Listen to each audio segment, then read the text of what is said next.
देखिए, आज की प्रेस कॉन्फ्रेंस एकजुट जम्मू पार्टी द्वारा डिलिमिटेशन कमीशन का जो सेकंड ड्राफ्ट रिपोर्ट आई है उस पर अपना पक्ष रखने के लिए, उस पर अपना विचार रखने के लिए ऑर्गेनाइज की गई है। डिलिमिटेशन कमीशन जम्मू कश्मीर में, जैसा हमने पहले ही कहा, कि एक इलेजिटिमेट एक्सरसाइज कर रही है, क्योंकि जम्मू संभाग को पावर इक्वेशन से एक्साइज आउट करने के लिए एक बहुत बड़ा षड्यंत्र जम्मू संभाग के खिलाफ चलाया गया कि 2011 के फ्रॉड और फज्ड सेंसस के आधार पर डिलिमिटेशन करवाई जाएगी। तो उसका पर्दाफाश हमने कुछ समय पहले किया था और डिलिमिटेशन कमीशन की कार्रवाई में पार्टिसिपेट करने से मना कर दिया था। हमने ये कहा था कि हम इस इलेजिटिमेट डिलिमिटेशन कमीशन को किसी भी तरीके की कोई भी लेजिटिमेसी ग्रांट नहीं करेंगे। लेकिन जिस तरीके से डिलिमिटेशन कमीशन ने अपना दूसरा ड्राफ्ट, सेकंड ड्राफ्ट अपनी डिलिमिटेशन कमीशन रिपोर्ट का इशू किया है, उसको देखते हुए हमारे पास कोई चारा नहीं था बट टू कम फॉरवर्ड और पूरे जम्मू संभाग और राष्ट्रवादी संभाग और देश में रह रहे वो लोग जो देश की एकता और अखंडता में विश्वास रखते हैं, उनको एड्रेस किए बिना उन्हें वंचित रखा जाए या इस डिलिमिटेशन कमीशन रिपोर्ट में जो षड्यंत्र उभर के सामने आया है वो एक्सपोज ना किया जाए। ये धोखा होता उस राष्ट्र के साथ अगर इस डिलिमिटेशन कमीशन की इस रिपोर्ट को तार तार करके आपके सामने इस तरीके से पेश नहीं किया जाता, जिस तरीके से आने वाले अब कुछ सेकेंड्स में पेश करने वाला हूं।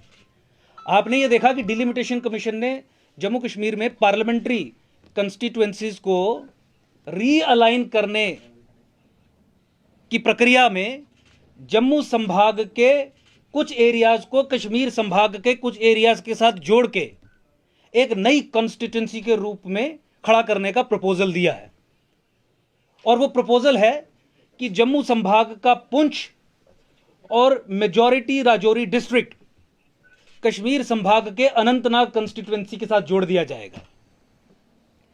देखिए, मैं एक सेंटेंस में इस प्रपोजल को अगर समराइज करने की बात करूं, डिफाइन करने की बात करूं, तो मैं यही कहूंगा कि डिलिमिटेशन कमीशन पाक sponsored separatist agenda Jammu Kashmir में इंप्लीमेंट करने का बहुत इफेक्टिव टूल बनकर कार्य कर रही है।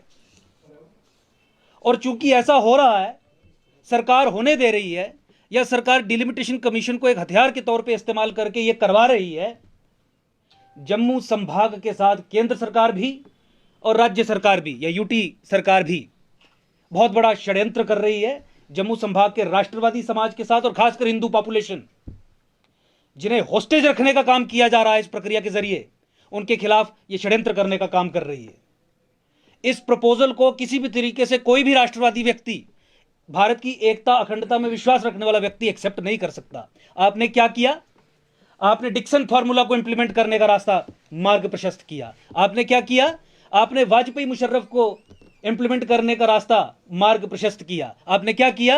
आपने जम्मू कश्मीर में ग्रेटर मुस्लिम कश्मीर के प्रोजेक्ट को इंप्लीमेंट करने का मार्ग प्रशस्त किया। आपने क्या किया? आपने जम्मू संभाग को कमजोर करने के लिए, वीकन करने के लिए, पॉलिटिकली डिसएम्पावर करने के लिए जम्मू संभाग के अंदर धर्म के आधार पे, कम्युनल ग्राउंड्स पे मुस्लिम आइडेंटिटी पॉलिटिक्स को आगे लेके इन दो एरियाज को आइडेंटिफाई किया और जम्मू संभाग के अंदर के exclusively selectively Muslim majority districts को कश्मीर के एक्सक्लूसिव मुस्लिम मेजॉरिटी डिस्ट्रिक्ट्स के साथ जोड़ने की प्रक्रिया को आगे बढ़ाया। यही तो आइडिया, यही तो एजेंडा पाकिस्तान का है जम्मू कश्मीर में, कि किस तरीके से take over of Jammu possible हो, किस तरीके से पॉलिटिकल डिसएम्पावरमेंट और वीकनिंग ऑफ जम्मू को कमजोर करने की प्रक्रिया पॉसिबल हो। और इसी के चलते ग्रेटर मुस्लिम कश्मीर का प्लान जो शेख अब्दुल्ला ने ऑनविसेज किया था, उसे आगे बढ़ाने का कार्य डिलिमिटेशन कमीशन कर रही है। अब एक दूसरे दृष्टिकोण से इस एक्सरसाइज को समझना इंपॉर्टेंट है। वो क्या है?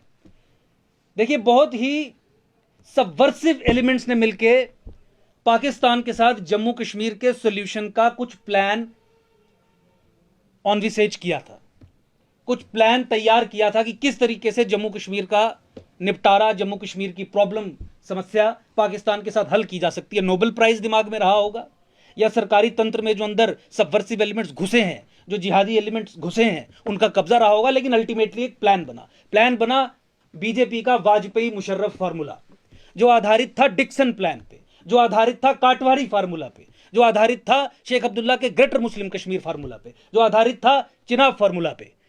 उस फार्मूला के हिसाब से जम्मू कश्मीर का निपटारा ये कहते हैं कि तभी होगा जब हम पूरा कश्मीर और आधा जम्मू पाकिस्तान को over a certain period of time और इन अ सर्टेन मैनर हैंडओवर कर दें।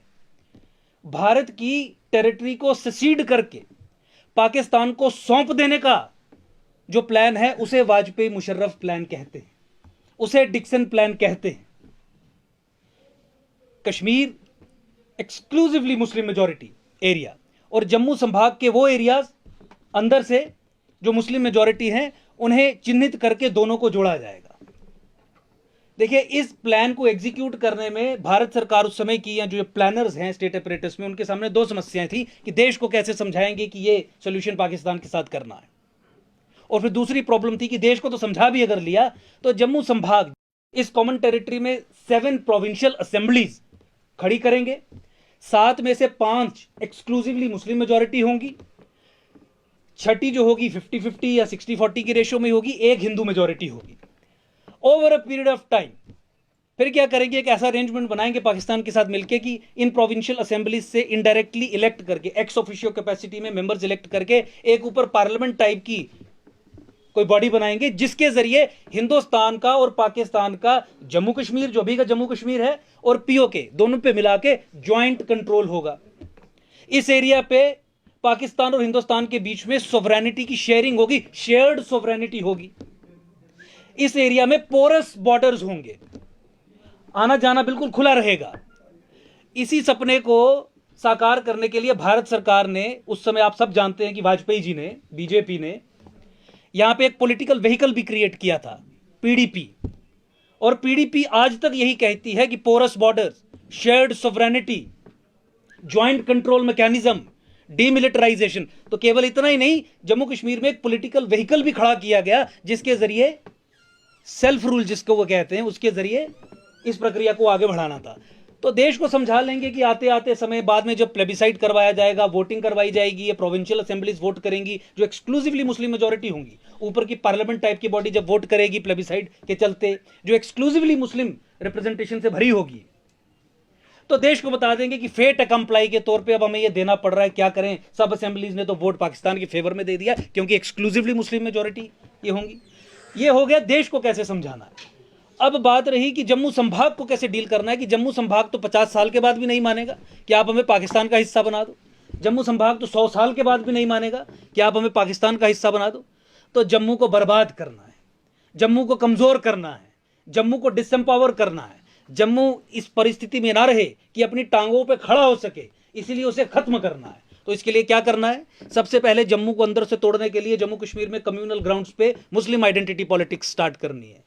पीर Panchal, Chenab valley, false identities manufacture करनी है। कौन से एरियाज में, जहां पे मुसलमानों की संख्या ज्यादा होगी। पीर पंचाल को पहाड़ी क्षेत्र के नाम से कहा गया, रैशनलाइज करने की कोशिश। तो कठुआ में जो बनी है, बसोली है, सरथल है, क्या वो पहाड़ी नहीं, उनको जोड़ा गया।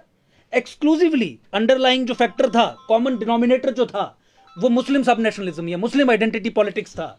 उसे आइडेंटिफाई करके पीर पंचाल और Chenab valley, valley Chenab river है कि वैली है, फॉल्स आइडेंटिटीज, चिनाब दरिया है, वैली नहीं है, लेकिन फॉल्स आइडेंटिटी देनी है क्योंकि मुस्लिम बहुल क्षेत्र है। तो चिनाब वैली और पीर पंचाल, मुस्लिम आइडेंटिटी पॉलिटिक्स क्रिएट करो। और फिर इस एरियाज को ग्रेटर मुस्लिम कश्मीर के प्लान के चलते, वाजपेयी मुशर्रफ फार्मूला के प्लान के चलते कश्मीर से हर तरीके से जोड़ो, क्योंकि आपको जम्मू का आधा हिस्सा और कश्मीर का पूरा हिस्सा देना जब है तो उन्हें जोड़ने की प्रक्रिया तो शुरू करनी पड़ेगी। पॉलिटिकली जोड़ो, कल्चरली तो जुड़े हुए हैं लेकिन और तरीके से जोड़ो, एडमिनिस्ट्रेटिव तरीके से जोड़ो, फिजिकली जोड़ो। फिजिकली जोड़ने के लिए आपने देखा कि पीर पंचाल को कश्मीर से जोड़ने के लिए मुगल रोड का निर्माण किया गया।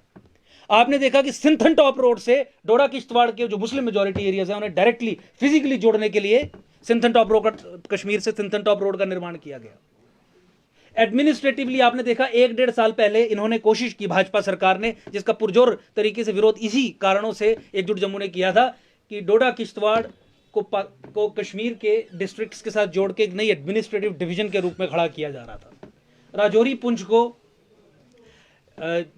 कश्मीर के डिस्ट्रिक्ट्स के साथ जोड़ के एक दूसरी डिवीजन के रूप में खड़ा किया जा रहा था। तो पॉलिटिकली भी जोड़ो, एडमिनिस्ट्रेटिवली भी जोड़ो, फिजिकली भी जोड़ो। और अब आपने जब देखा कि डिलिमिटेशन कमीशन, वो जो कार्य भारत सरकार उस समय नहीं पूरा कर पाई एकजुट जम्मू के विरोध के चलते 1-1.5 साल पहले, डिलिमिटेशन कमीशन के जरिए अब पॉलिटिकली राजौरी पुंछ को अनंतनाग के साथ जोड़ के Dixon formula, separatist agenda, Pakistan के long term goals in J&K, उनको फैसिलिटेट करने का इस समय काम कर रही है। जम्मू संभाग को खत्म करना है तो जम्मू को डेमोग्राफिकली इन्वेड करो। जम्मू का हिंदू अपनी टांगों पे खड़ा ही नहीं हो पाए ये कहने के लिए, विरोध दर्ज करवाने के लिए कि हम पाकिस्तान के साथ नहीं जाएंगे, तो डेमोग्राफिक इन्वेजन के चलते आपने देखा कि जम्मू कश्मीर में state sponsored demographic invasion unleash होता रहा। रोशनी कानून वो एक ऐसा टूल जिसके जरिए इस डेमोग्राफिक इन्वेजन को एग्जीक्यूट किया जा रहा था, उसको हमने कोर्ट में 6 साल की लड़ाई करके खत्म करवा दिया। लेकिन इसी भाजपा सरकार ने सुप्रीम कोर्ट में स्टेटमेंट देके और जम्मू कश्मीर हाई कोर्ट में रिव्यू पिटीशन फाइल करके उस सबवर्सिव टूल को प्रोटेक्ट किया और जजमेंट की इंप्लीमेंटेशन को रोक दिया, स्टॉल कर दिया, और डेमोग्राफिक इन्वेजन के प्रोसेस को रिवर्स करने का जो बहुत बड़ा हथियार आपके हाथ में आ गया था उसे त्याग दिया ताकि डेमोग्राफिक इन्वेजन चलता रहे। क्योंकि अगर डेमोग्राफिक इन्वेजन जम्मू का रुका तो वाजपेयी मुशर्रफ फार्मूला कैसे सक्सेसफुल होगा? अगर जम्मू संभाग के मुस्लिम मेजॉरिटी डिस्ट्रिक्ट्स कश्मीर के साथ नहीं जोड़े गए पॉलिटिकली, एडमिनिस्ट्रेटिवली, फिजिकली, तो वाजपेयी मुशर्रफ फार्मूला पाकिस्तान के साथ जम्मू कश्मीर का सोल्यूशन किस तरीके से संभव हो पाएगा? इसी के चलते इन्होंने माइनॉरिटी राइट्स भी डिनाई करना शुरू कर दिया टू द एक्चुअल माइनॉरिटीज। क्योंकि माइनॉरिटी राइट्स जब आप, माइनॉरिटी स्टेटस जब आप मुस्लिम मेजॉरिटी जो कम्युनिटी है उससे जब ले लेते हैं तो उसकी अलगाववाद की स्ट्रगल को इंटरनेशनल सपोर्ट खत्म हो जाती है। UN charter on human rights recognises कि माइनॉरिटीज को ही ह्यूमन राइट्स अवेलेबल है, और ह्यूमन राइट्स की वायलेशन के चलते अंतरराष्ट्रीय संस्थाओं से जम्मू कश्मीर में अलगाववाद की जो राजनीति चल रही है उसे सपोर्ट दिलवाने के लिए एक पूरा प्लेटफॉर्म क्रिएट किया जाता है। So once you take away minority rights, वो ह्यूमन राइट्स की शील्ड और इंटरनेशनल एजेंसीज की सपोर्ट इन अलगाववादियों को खत्म हो जाती है। लेकिन अगर भारत सरकार जम्मू कश्मीर में हिंदुओं को माइनॉरिटी स्टेटस दे दे और मुसलमानों का माइनॉरिटी स्टेटस बंद कर दे तो फिर अलगाववाद को इंटरनेशनल सपोर्ट कैसे मिलेगी? और अगर अलगाववाद को जम्मू कश्मीर में इंटरनेशनल सपोर्ट नहीं होगी तो वाजपेयी मुशर्रफ फार्मूला किस तरीके से एग्जीक्यूट होगा, किस तरीके से सक्सेसफुल हो पाएगा? उसी के चलते आपने देखा कि हिंदुओं का नरसंहार, हिंदू जेनोसाइड, भारत सरकार ने उसे आधिकारिक तौर पर रिकॉग्नाइज करने से मना कर दिया और परपेट्रेटर्स को एम्पावर करने का कार्य शुरू कर दिया। यही कारण है, जम्मू को कमजोर रखना है, जम्मू को सेकंड क्लास होस्टेज रखना है टू द पाकिस्तानी डिजाइन, ताकि ये हैंड ओवर टेक ओवर संभव हो पाए, जम्मू खड़ा ना हो पाए। 2011 के फ्रॉड और फर्स्ट सेंसस के आधार पर भाजपा ने डिलिमिटेशन करवाने का फैसला किया ताकि जम्मू संभाग को कम सीटें मिले, कश्मीर ड्राइवर्स सीट में रहे और इस प्रोसेस को हमेशा चलता रहे। जम्मू का मुख्यमंत्री बनेगा तो डेमोग्राफिक इन्वेजन को रोकेगा, जम्मू का मुख्यमंत्री बनेगा तो हिंदुओं के नरसंहार को आधिकारिक तौर पे घोषित करेगा, जम्मू का मुख्यमंत्री बनेगा तो रोशनी कानून जैसे कानून और जो 14 फरवरी 2018 जैसे ऑर्डर्स जो पास किए गए हैं उन्हें ध्वस्त करेगा, खत्म करेगा, इंप्लीमेंटेशन करेगा। लेकिन वो तो आपके लार्जर गेम प्लान में आपके फिट नहीं होता। इसी के चलते डिलिमिटेशन कमीशन को इस्तेमाल किया गया पाकिस्तान के लॉन्ग टर्म गोल को यहां पे चलाने के लिए। तो ये एक बहुत सबवर्सिव रिपोर्ट डिलिमिटेशन कमीशन ने दी है। हम ये हमेशा से कहते हैं कि भारत का राज्य, Indian state is working against the Indian nation, लेकिन ये इंप्लीकेशंस जहां पे आप अपने नॉर्दर्न फ्रंटियर्स को कॉम्प्रोमाइज कर रहे हो, ये सिचुएशन जहां पे fall of Jammu is critical to the fall of northern India और जम्मू के फॉल के लिए demographic assault, greater Muslim Kashmir formulas execute होना क्रिटिकल नेसेसिटी है पाकिस्तान की उन क्रिटिकल नेसेसिटीज को यहां पे फैसिलिटेट करने का काम आप कर रहे हो। ये जम्मू संभाग का या देश का राष्ट्रवादी समाज कभी भी एक्सेप्ट नहीं कर पाएगा। हमने इशारों में बहुत पहले इन समस्याओं के बारे में सरकार को चिताया था। इंटरव्यूज में भी हम अपनी बात करते थे, पूरे तरीके से बखान नहीं करते थे, हमें लगता था कि हो सकता है अब समझ आ जाए, कल समझ आ जाए। लेकिन जिस तरीके से ये बढ़ रहे हैं, ये कोई आइसोलेटेड एग्जाम्पल नहीं है कि सिर्फ रजौरी पुंछ को अनंतनाग के साथ जोड़ के हमें दिख रहा है कि ग्रेटर मुस्लिम कश्मीर का प्लान आगे बढ़ रहा है। जो बाकी भी मैंने इंस्टांसेस आपको गिनाई वो भी सारी उसी दिशा की ओर इशारा कर रही हैं। आइडेंटिटी पॉलिटिक्स की बात की, डिलिमिटेशन की बात की, demographic invasion of Jammu, Jammu को खत्म करने की बात की, वो भी। तो अब परिस्थिति ये बनी है कि एकजुट जम्मू, व्यक्तिगत तौर पे मैं और हमारी पूरी टीम और हमारा पूरा संगठन जम्मू संभाग के पूरे लोगों से बात करने के बाद, उनके विचार लेने के बाद, इसीलिए हमने लेट की है प्रेस कॉन्फ्रेंस, इस निष्कर्ष पे पहुंचा है कि जम्मू संभाग के पास सेपरेट जम्मू स्टेट के लिए लड़ने के अलावा और दूसरा कोई चारा नहीं है। ये इस तरीके से देखिए, जम्मू सेपरेट अगर होगा तो वाजपेयी मुशर्रफ फार्मूला कैसे एग्जीक्यूट होगा?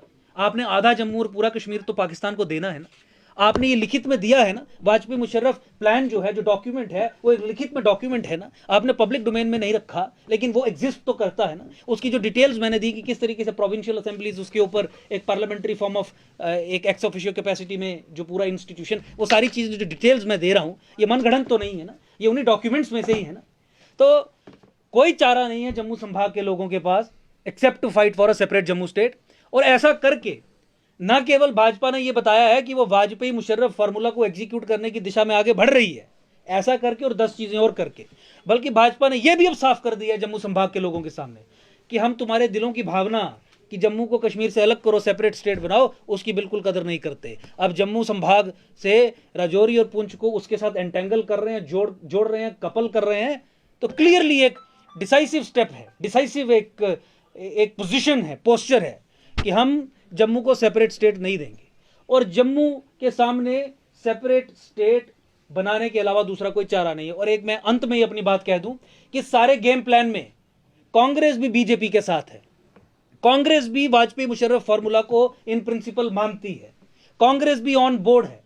कांग्रेस की समस्या यह है कि परसेप्शन यह है कि माइनॉरिटी अपीजमेंट के चलते इसे एंटी हिंदू पार्टी प्रिज्यूम किया जाता है। तो उसका सोल्यूशन बीजेपी के पास है, क्योंकि वो कहते हैं कि हम हिंदुओं के ठेकेदार हैं, हम हिंदुओं का सौदा कर सकते हैं। जिस तरीके से सेंसस 2011 के आधार पर डिलिमिटेशन करवा के सौदा किया, जिस तरीके से डेमोग्राफिक असॉल्ट को ऑफिशियल रिकॉग्निशन देके और उसको फैसिलिटेट करवा के हिंदुओं के साथ हिंदुओं का सौदा करने का काम किया, जिस तरीके से जम्मू संभाग को अंदर से तोड़ने के लिए मुस्लिम आइडेंटिटी पॉलिटिक्स को आगे चलाया। तो ये सब चीज़ें ऐसी हैं जिसके बाद अब जम्मू संभाग के लोगों के पास कोई चारा नहीं है बट टू सपोर्ट एक local indigenous Jammu based, Jammu province based political option, जो जम्मू संभाग की पॉलिटिकल एम्पावरमेंट, लिबरेशन, सर्वाइवल और एग्जिस्टेंस की लड़ाई आगे आने वाले समय में लड़ेगा। हम सिरे से डिलिमिटेशन कमीशन की इस रिपोर्ट को खारिज करते हैं। और जहां तक विधानसभा कंस्टिट्यूएंसीज की रीअलाइनमेंट या नई क्रिएशन की बात है, उस पे हम फिर किसी समय पे अपना वक्तव्य रखेंगे। वहां पे भी जिस तरीके से कम्युनिटीज को टारगेट करके कॉन्स्टिट्यूएंसीज को खत्म किया गया, वहां पे जिस तरीके से जेरीमेंडरिंग करते हुए जिस तरीके से प्रक्रिया को विशिएट किया गया, we will come up with a detailed note at a later point of time. लेकिन आज के लिए यही कि डिलिमिटेशन कमीशन जम्मू कश्मीर में अलगाववादी, पाकिस्तान का सबवर्सिव एजेंडा, शिवालिक्स को, नॉर्दर्न फ्रंटियर्स को ध्वस्त करने का ताकि गजवाए हिंद फैसिलिटेट हो सके, बाई इम्प्लीकेशन उसे निभाने का काम कर रही है। हम सिरे से इस रिपोर्ट को नकारते हैं। और डिलिमिटेशन कमीशन को चूंकि हम किसी भी तरीके की लेजिटिमेसी नहीं प्रदान करना चाहते, इसीलिए इसी प्रेस कॉन्फ्रेंस के माध्यम से और अपने प्रेस नोट के माध्यम से ये चेतावनी देते हैं कि पाकिस्तान की एजेंट बन के काम करने का जो कार्य है वो बंद करें। इस नोट को पढ़ें, इसमें लिखी हुई एक एक चीज़ को पढ़ें और उसके हिसाब से आगे अपने कदम उठाएं। लेकिन नहीं तो आने वाले समय में ना देश ना जम्मू संभाग आपको और आपकी सरकार, जिसके इशारे पे ये सब चीज़ें हो रही हैं, उन्हें माफ़ करेगा। अंकुर जी, बीजेपी तो ये बार बार कह रही है कि इस बार जो डिलिमिटेशन हुआ है वो बड़ा सही हुआ है। हमने कश्मीर को, जैसे आपने कहा कि जम्मू का हिस्सा काट के राजौरी जैसे अनंतनाग के साथ मिला दिया, आपने ये कहा। बीजेपी कह रही है कि टनल पार वाली जो परिभाषा थी हमने उसको बदल दिया है। इस बार जो डिलिमिटेशन जो ड्राफ्ट सामने आया है उसमें तो ये सामने आया है कि कश्मीर को काट दिया गया है। बीजेपी इसको उल्टा कह रही है। देखिए, ये सेपरेटिस्ट कश्मीर की एक्सटेंशन है विद इन जम्मू। इसको आप शब्दों के जाल में कैसे भी घुमा लीजिए, लेकिन आप ये सब जानते हैं कि कश्मीर किस पोजीशन में हमेशा रहा है और किस तरीके का असर राजौरी, पुंछ, डोडा, किश्तवाड़ के एरियाज में डालने की कोशिश वहां की लीडरशिप, खासकर सेपरेटिस्ट और हुर्रियत लीडरशिप ने की है। तो इसे हम जिस तरीके से देखते हैं, हम ये कह रहे हैं कि ये कश्मीर सेपरेटिस्ट कश्मीर की फर्दर एक्सटेंशन है टुवर्ड्स जम्मू। और वो सेपरेटिस्ट कश्मीर की further extension towards Jammu Vajpayee Musharraf formula की सक्सेसफुल एग्जीक्यूशन के लिए बहुत क्रिटिकल कंपोनेंट है। जम्मू की पॉलिटिकल डिसएम्पावरमेंट हो या फिर कश्मीर सेपरेटिज्म की extension in Jammu, in Muslim majority districts of Jammu, जिसको फॉल्स आइडेंटिटी पॉलिटिक्स के चलते एक एंटिटी के तौर पर रिकॉग्नाइज किया गया, वो बहुत क्रिटिकल है। तो जिन लोगों को इस बात का ज्ञान नहीं है वो ऐसे ही ट्रिवियल स्टेटमेंट्स देंगे कि हमने कश्मीर में अपने लोगों को जोड़ दिया। नहीं, आपने कश्मीर की फर्दर एक्सटेंशन जम्मू संभाग में क्रिएट कर दी और वो जो एक्सटेंशन हुई है उसके परिणाम जो है वो बहुत खतरनाक होने वाले हैं देश की एकता और अखंडता के लिए, देश की सॉवरेनिटी के लिए और देश के भविष्य के लिए।